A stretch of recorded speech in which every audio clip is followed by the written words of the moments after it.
तो ये जानना चाहेंगे, आपकी प्रेस कॉन्फ्रेंस हुई थी बिग बॉस के घर में, तब आप बहुत ज़्यादा स्ट्रॉन्ग कैंडिडेट दिख रही थी घर की।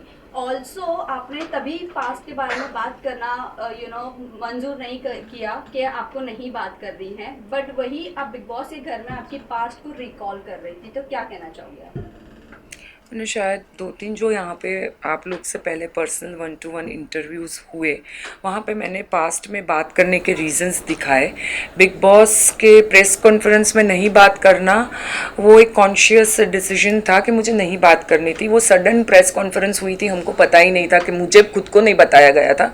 जैसे आप लोग ने देखा होगा, मैं नाइट ड्रेस में ही आ गई थी विदाउट गेटिंग रेडी, और घर के अंदर पास्ट में एक 6 हफ्ता 1.5 महीना कोई इंसान रहता है 17 लोगों के साथ में, हर कोई अपनी पास्ट की बातें शेयर करता है। So it was more on a lines of sharing. अगर मुझे कोई रिंकू जी पूछ रही है कि क्या हुआ, नील पूछ रहा है मुझे क्या हुआ, कैसे हुआ, तो ये एक स्टोरी और मेरे लाइफ लेसन्स एक्सपीरियंसेस शेयर करने का मुद्दा था। It was nothing to other than that. Jeevan ji, आपको लगता है कि आपको सब लोगों ने मिलकर कुछ लोगों ने मिलकर टारगेट किया है घर में, या फिर जहाँ जहाँ पे आपको वोकल होना चाहिए था वहाँ पे आपने इतना स्ट्रांगली अपना पॉइंट रखा नहीं, इसलिए आज आप हारे हैं? दोनों में से आपको क्या लगता है? मैंने मेरे पॉइंट्स तो जहाँ मुझे रखने चाहिए थे मैंने बहुत अच्छे से एकदम स्ट्रांगली रखे हैं। हाँ, मैंने दूसरों लोग के जैसे चिल्ला के नहीं रखे, मैंने झगड़े नहीं किए, कॉफ़ी के लिए झगड़ा, चोरी नहीं किया, पराठे नहीं चोरी किया। शायद सबको वही पसंद है, उसी में टीआरपी मिलती है, तो हाँ मैंने वो नहीं किया। बट जहाँ पे मुद्दे थे जेन्यून, जैसे मनारा और खानजादी के बीच में झगड़ा हुआ था, तब मैंने खानजादी के साथ मेरे कितने भी डिफरेंसेस रहे हो, मैंने खानजादी की साइड ली थी। कितना बार दिखाया गया है वो मुझे नहीं मालूम है। जहाँ मनारा गलत थी मैंने मनारा की साइड नहीं ली। तो वैसे काफ़ी मुद्दे थे जहाँ अभिषेक ने ट्रिप किया अपना एंगर, तो उसको कंट्रोल करने में हेल्प किया मैंने और रिंकू जी ने। और जो जो मुद्दे लगे कि ये जेन्यून है और घर को, बिग बॉस घर को इफेक्ट हो रहे हैं, वहाँ पे मैं खड़ी रही थी, मुझे ऐसा लगता है। क्योंकि जब ग्रेस पीरियड में आपका नाम लिया गया, बहुत हर्ट हुई स्पेशली अरुण से, और सबसे ज्यादा आप ये कहती हुई नजर आई कि आपने उनके अंडरवेयर धोए हैं, उसके बाद भी उन्होंने ऐसा किया है। क्या आप कहना चाहेंगे, क्या सही था वो करना? मेरा करना या अरुण का करना? अरुण का भी करना और आपका उनके लिए ये सब करना। एक घंटे के एपिसोड में या 24 आवर्स में आप लोग 24 घंटा तो वो एपिसोड देखते नहीं होंगे मेरे हिसाब से। एक चेन बनती है। मेरे को बुरा नावेद के लिए लगा था, जो मैंने स्पेसिफाई किया था किसी के साथ कन्वर्सेशन करते हुए, कि it's not about me, it's about Naved. मैंने देखा भी होगा कि मैंने सेल्फ नॉमिनेट किया था वो टाइम पे, और नावेद को सेव किया था मैंने। सो नावेद के लिए सबको बुरा लगा था, क्योंकि वो हमारे हिसाब से वो प्रोग्रेस कर रहा था, उसमें इवॉल्व बहुत आगे बढ़ गया था वो कंपैरेटिवली। बाकी लोग थे जो ग्रेस पीरियड में आना उनका जस्टिफाई हो सकता था।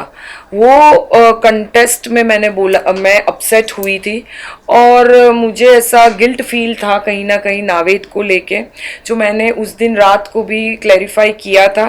और जहाँ तक अरुण के क्लोथ्स जो धोने की बात थी, उसको आउट ऑफ प्रोपोर्शन लिया जा रहा है। मैंने कभी भी उसको एक आहा लग गया था। मनस्वी जिस दिन जा रही थी उसके बाद वो एक साइड मनस्वी का टनल से बाहर निकलने का था, और अभिषेक, तहलका जी और अरुण दोनों में, तीनों में फाइट हुई थी, और अरुण ने अपना हाथ खुद ही फ्लोर पे गार्डन में वो किया था, तो उसको पूरा सूज गया था। उसको, हमको सबको लगा ही था कि उसको हेयरलाइन फ्रैक्चर था, जो 10 दिन तक चला। तो मेरी जो मैं ऐसी ही हूँ, मैं किसी को ना नहीं बोल सकती हूँ, तो वही गुड फेथ में मैंने बोला था, अरुण जी कोई बात नहीं, मैं आपको धो देती हूँ कपड़े। वॉशिंग मशीन थे नहीं, सब लोग अपने अपने कपड़े धोते थे, और वो ज़्यादा पैम्पर्ड है, वो उनका कल परसों पता चला। तो वही रीज़न था कपड़े धोने का, और मुझे नहीं लगता मैंने कुछ गलत किया, और ना ही ये चीज़ का मैंने फ़ायदा उठाया है। अपने में इतनी इंसानियत होनी चाहिए सब में कि किसी के लिए स्टैंड एटलीस्ट हेल्प कर सके। लास्ट वीक जब आप नॉमिनेट हुए उसके बाद ना कहीं ना कहीं कम दिखी टीवी पे, ये हम बोल सकते हैं, ये भी रीजन हो सकता है, या कम दिखाया गया आपको? कम दिखाया गया उसका तो मुझे नहीं मालूम कितना दिखाया गया। कल ही मैं बाहर, हाँ कल मैं बाहर निकली हूँ, तो मैंने अब तक पास्ट के एपिसोड्स देखे नहीं है, तो मुझे नहीं मालूम क्या दिखाया गया। बट मैं कम दिख रही थी क्योंकि मेरी ऐसी पर्सनालिटी है कि जैसे सना है, बाकी लोगों के जैसे जादी है, वो लोग नॉमिनेशन होने के बाद वो लोग बाहर आते हैं क्योंकि उनको दिखाना होता है ऑडियंस को कि हम में कुछ आ गया, फायर आ गया। मेरा ऐसा नहीं रहा है। आप लोगों ने जो भी नोटिस किया हो 40 दिन तक मेरा ग्राफ एक जैसा ही रहा है। ऐसा नहीं है कि मैं फ्लिप फ्लॉप हुई, मेरा दिमाग सटका, मैं कुछ भी कर रही हूँ, किसी को गाली दे रही हूँ, किसी से झगड़ा कर रही हूँ, मैंने ऐसा नहीं किया। मैं बहुत डिग्निफाइड और ग्रेसफुली रही हूँ 40 दिन and I am proud of that. Jigna ji, ये आपके भी बाहर जानना आने से चाहेंगे इनको रिंकू जी को नुकसान होगा आगे चल के? नहीं, वो क्योंकि अपनी आप खेल कहीं के ना कहीं आप उनके बैकबोन थे, दोनों एक साथ को सपोर्ट करते थे। नहीं, वो अपनी गेम खेल रहे हैं and I am sure she is a very strong also and she will do good. Jigna ji, कहीं ना कहीं ये देखा जा रहा था कि जब भी आप अपने स्टैंड लेने की कोशिश कर रही थी और रिंकू जी वहाँ पे आपको रोक रही थी, इस बारे में क्या है कहना, क्योंकि कहीं ना कहीं रिंकू जी की वजह से आपकी गेम खराब हुई है? मुझे ऐसा नहीं लगता है, मैंने ये ध्यान से सोचा नहीं है, तो मुझे ऐसा नहीं लगता है कि वो स्टैंड मेरे को नहीं खेलने दे रही थी। कोई किसी को रोक नहीं सकता है। तो शायद शी नोज़ मी पर्सनली, काफ़ी 40 दिन से साथ रहे, एक बेड शेयर किया है, तो उनको मेरी पर्सनालिटी बहुत अच्छी तरीके से मालूम है कि मैं क्या बोल सकती हूँ, क्या नहीं बोलना चाहती हूँ, और मुझे नहीं लगता कि उनकी वजह से मेरी गेम इफेक्ट हुई है। जिग्ना जी, ये जानना चाहेंगे, ये जो अंडरगारमेंट्स की जब बात हुई थी तभी आप बहुत ज़्यादा रो रही थी और आपने कहा कि आपको इस घर से जाना है। सो उस टाइम पे ऑडियंस कहीं ना कहीं ये एक्सपेक्ट कर रही थी कि आपका जो पास था, आप जिस जहाँ पर थी इतने टाइम तक का और जो लोगों के बीच में थी, वो तो इससे ये घर से ज़्यादा वर्स लोग थे अंदर। तो कहीं ना कहीं आपको नहीं लगता कि आप इन्हें बेयर कर सकती थी? मुझे जाना, ये हिसाब से मैंने वो रिएक्ट किया था कि मैं किसी बैक स्टेबर्स लोग के साथ नहीं रह सकती। ये मेरी पर्सनल पर्सनालिटी है, चाहे मेरे पर्सनल रिलेशनशिप्स हो, बिग बॉस हो या कहीं पे भी हो। तो वो एक आपके साथ अगर कोई कुछ ऐसा करता है तो शायद सबको एक पॉइंट के लिए वो खटकता है। तो मैं जताना नहीं चाहती थी क्योंकि उस दिन रात को नील, ऐश्वर्या सबने मुझे क्या कहा कि जिग्ना आपको ये स्टैंड लेना पड़ेगा, ये गलत किया है अरुण जी ने। मैंने तब भी बोला नहीं, मुझे इसका कुछ मुद्दा नहीं उठाना है। फिर नेक्स्ट डे जब तहलका जी आए तब मैंने ग्रेस पीरियड का रिपोर्ट कार्ड मेरा उनको बताया कि मैंने ये ग्रेस पीरियड में किया है, बाकी लोगों ने क्या किया है ग्रेस पीरियड में आप देख लो। तो मुझे नहीं ऐसा कोई भी चीज़ होती है जहां आपका दिल किसी ने दुखाया हो और आपने सेल्फलेसली वो काम किया हो और हर्ट होता है, तो शायद मेरा वही रिएक्शन था। मुझे नहीं पता। कह सकते हैं कि अरुण जी ने आपकी पीठ में छुरा होकर ऑब्वियसली भूखा, और उन्होंने बोला भी कि टिट फॉर टेट था। जस्ट बिकॉज मैंने उसको नॉमिनेट किया, उसने मुझे नॉमिनेट किया, उसने ये बोला है। वो खुद आए थे मेरे पास ये बोलने, और उन्होंने कल भी मुझे जब मैं निकल रही थी सॉरी बोला। वो रोए भी थे वो चीज को लेके, बट डैमेज ऑलरेडी डन हो गया था। सो आई कैन नॉट से मोर ऑन। और सारा साथ में बैठे कहीं ना कहीं जो आपकी गेम है हाउस ड्यूटीज में आप इतना ज्यादा इन्वॉल्व हो गई थी, कहीं ना कहीं जो आपका गेम वो निखर के सामने नहीं आ पाया या फिर उतना दिख नहीं पाया जितना आप अपने साइड से एफर्ट्स लगा रही थी घर के अंदर? हो सकता है ऐसा, क्योंकि हाउस ड्यूटीज में कुछ ज्यादा ही इन्वॉल्वमेंट थी आपकी, आपके जो मुद्दे भी होते थे बहुत हद तक किचन के ही, क्योंकि वही ड्यूटी में रहती थी, वही ड्यूटी रहा करती थी। तो ऑब्वियस है कि वहाँ पे किचन, बिग बॉस 17 का थीम मुझे लगता है किचन के इर्द गिर्द ही है। ज़्यादा कुछ अब तक टास्क हुए नहीं है, जो भी हुआ है राशन को लेके हुआ है, जो भी हम को अभी लिमिटेशंस बोलो वो किचन से रिलेटेड ही हुई है ज़्यादातर मुद्दे। कॉफ़ी चोरी करने से लेके, अंडे चोरी करने से लेके, दही चोरी करने के लिए, तो सब कुछ खाने के इर्द गिर्द ही चल रहा था। तो ऑब्वियसली आप वहाँ पे हो तो आप वही पॉइंट रेज करोगे, कुछ अलग नहीं कर सकते। से आपके साथ में जो हाउसमेट्स हैं उन लोगों ने कहीं ना कहीं उन चीजों का डिनायल किया, जिसके बाद वो ज्यादा लाइमलाइट में आ गए और आप उन सारी चीजों को बाकायदे फॉलो करती रहीं, तो वो चीज कहीं ना कहीं लोगों ने नोटिस नहीं की। वो लोगों का प्रॉब्लम है, मैं कुछ नहीं कर सकती उसमें।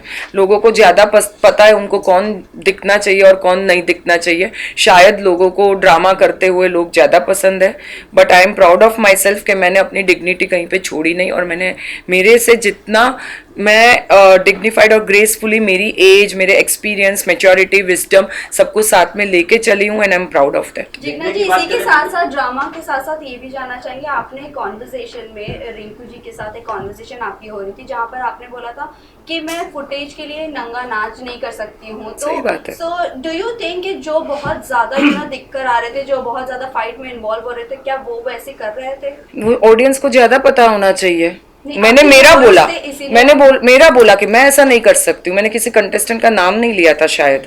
नहीं, आपने नाम मैंने लिया सिर्फ था, मेरा but बोला the था। thing is कि आप जो जिस तरह से फाइट कर रहे हैं, बहुत ज्यादा जो दिख रहे हैं लाउड होकर, तो कहीं ना कहीं उनकी वो गेम की स्ट्रेटजी है। मैं ऐसी खुद पर्सनालिटी हूँ नहीं।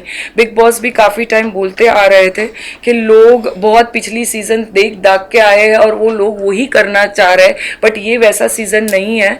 जो भी करना है डंके की चोट पे करो। But Jigna ji, one more thing I just want to जो सबसे पहला सवाल किया था हम लोगों ने आपके लिए, जो पहले के मुद्दे हैं, आपको जो प्रेस कॉन्फ्रेंस के टाइम में जो आपसे बातचीत हुई थी और उस वक्त के बाद काफी आपको एज स्ट्रॉन्गर कंटेस्टेंट देखा गया था, उसके बाद से कहीं ना कहीं बार बार जो पास्ट के जो मुद्दे हैं उसको कुरेदने का ऐसा लोगों ने बोला कि बार बार उन्हीं सारी चीजों को रिपीटेडली कर रही हैं। लेकिन कहीं ना कहीं उसमें एक ऐसा भी एंगल देखने को मिला है कि लोगों का मानना था कि कहीं ना कहीं सिंपैथी कार्ड खेलने की कोशिश की जा रही है आपकी तरफ से उन मुद्दों को बार बार सामने लाके।